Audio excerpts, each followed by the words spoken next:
on the road today and just wanted to make a quick video to keep you guys updated on some things that are happening.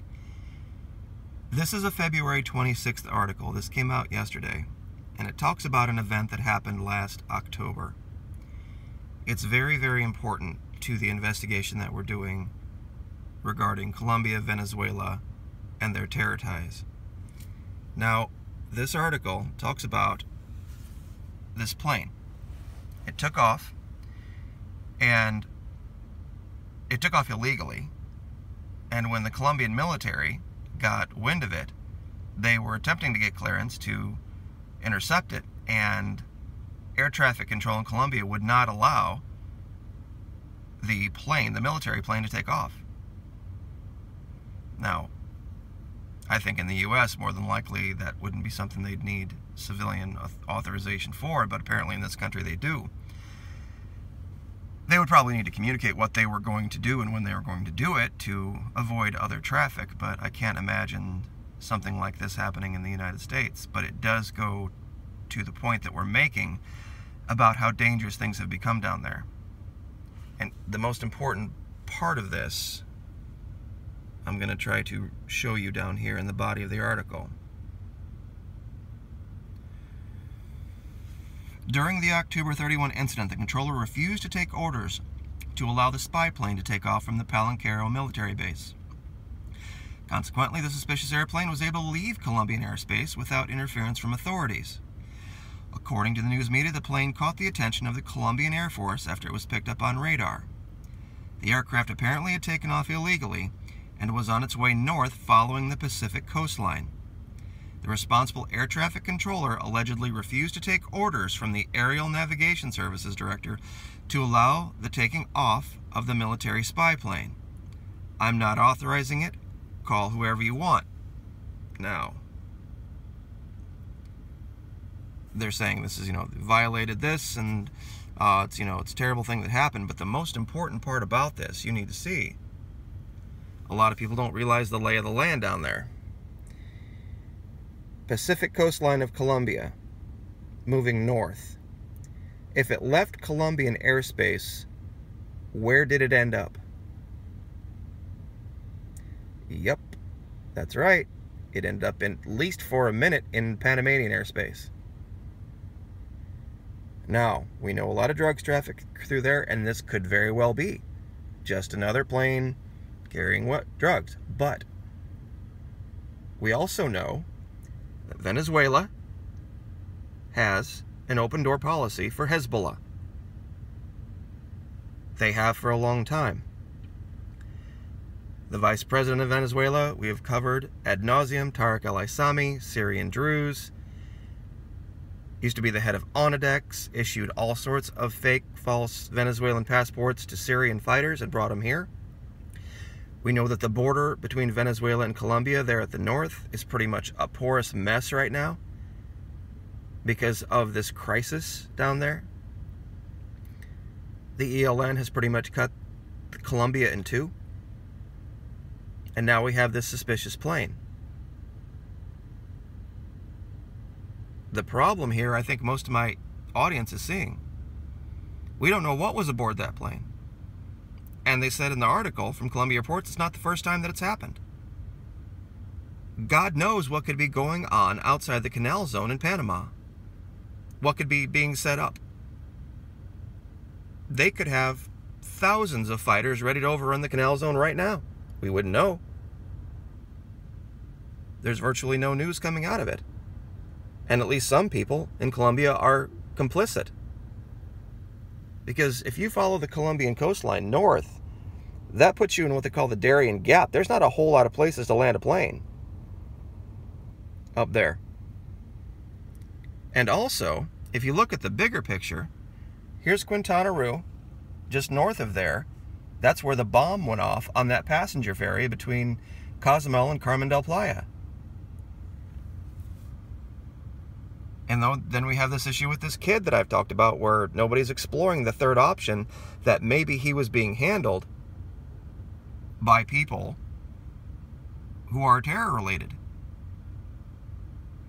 And if they could get a plane into Panama, they could sure as heck get it to Jamaica and then to Cuba And then a plane ride from Cuba to the tip of Florida ain't very far. It ain't much time. I don't know if the guys at a Naval Air Station Key West would have a chance to get a plane up in the air to interdict in time before it would be too late if there was something horrible aboard one of those planes. And remember something else. Admiral Tidd has said of the known planes and ships coming here illegally, he only has the ability to interdict 1 in 4. Forget the unknown. Of the ones that he knows are out there and the ones that he knows are coming, he can only stop 1 in 4. I mean, you'd have a really good chance if you wanted to get a plane loaded with 2,000 pounds of weapon-grade anthrax, or a radiological weapon, or a nuclear weapon, or something like this into the United States through the Caribbean. It wouldn't be very hard at all. This article here we covered in another video. And it talks about with the absence of the U.S. and the U.S. pulling back and pulling away from Latin America, and them having this giant problem with the attitude that we're having now about this immigration thing. It's being perceived a very bad way.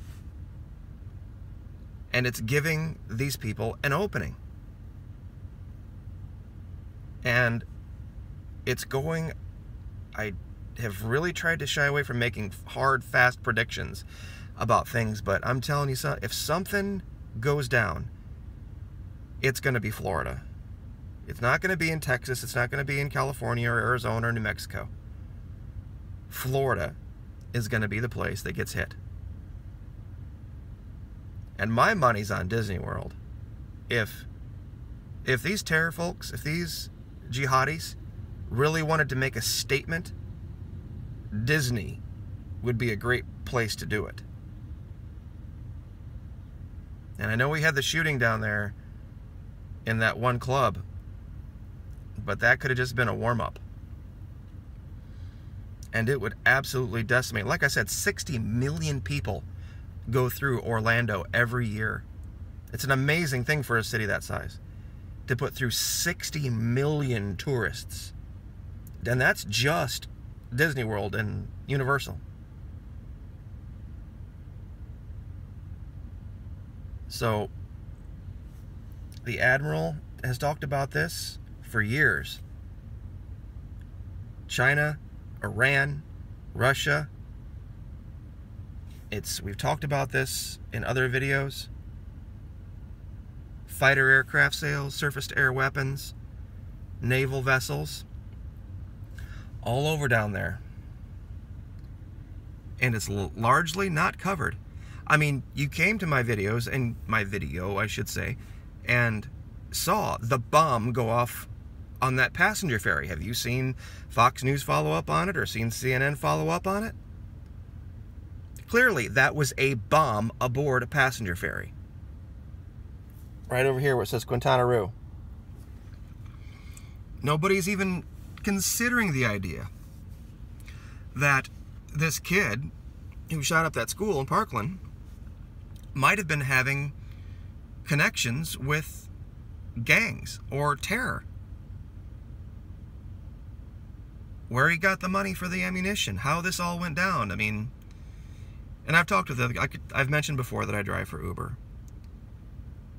I've talked with a couple other guys. There's no way in the world this kid would have had to have that AR-15 and all those magazines hidden in like a gym bag or something, and had to have had the thing broken down along with the gas mask and everything else, and then gotten out of the Uber and then waited for the car to drive away, and then somehow then reassembled the AR-15 on site with nobody seeing it, and then walked up there. And we get pinged to pick up kids from schools all the time. We can't get into schools. And supposedly there were all these, and I don't want to make this thing about that, but the point that I'm making is that there's a third option. I mean, option one being that this is a gun culture problem, the left wants to ban guns, and on the right, they're saying, well, the super right, the conspiracy theory is saying, no, this is something, you know, that it didn't happen and it's crisis actors and all blah, blah, blah, blah. That there's something in the middle is not even being considered. And that's the problem, is that there's this giant blind spot in the media for this area of the world. And it's right now, to my mind, the biggest security threat to the United States, bar none. It's not the southern border, it's Florida and the Caribbean. And even the admiral in charge of Southcom agrees that he doesn't have enough money, he doesn't have enough funding, and Russia, Iran, and China have made giant inroads. And this channel has covered it. If I saw even one article in the mainstream media at all covering any aspect of this, or even an opinion piece saying, hey, are we missing something? Nothing like it. So, anyway. And of course, you have to go to Columbia Reports to find out that a jet wasn't allowed to take off to intercept a plane that left Colombian airspace and entered Panamanian airspace. You got to go to Columbia Reports to find that out. You don't think that would be kind of a big deal? Anyway, I'll let you guys go on about your day. Thank you so much for the support. We'll kind of get back to a regular way of doing things here in a little bit. Just got a lot going on in the personal life. So like, share, subscribe, and we will see you next time. Thank you.